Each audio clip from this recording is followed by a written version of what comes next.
కర్మలకే బ్రహ్మ కపాలం జన్మలకే పాప వినాశం కర్మలకే బ్రహ్మ కపాలం జన్మలకే పాప వినాశం.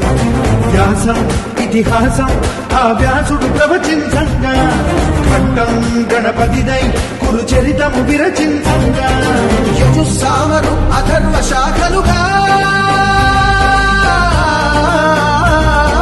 ఓంకారేశ్వరి శ్రీహరి నగరి ఇదిగోరా బదరి వైకుంఠేశ్వరి సిరికి నగరి అదిగో మహిమగిరి ఈ కొండపై పాదండగా ఆ విష్ణు పాదమే వెలసింది వేదాలనే విభజించిన శ్రీ వ్యాసపీఠమై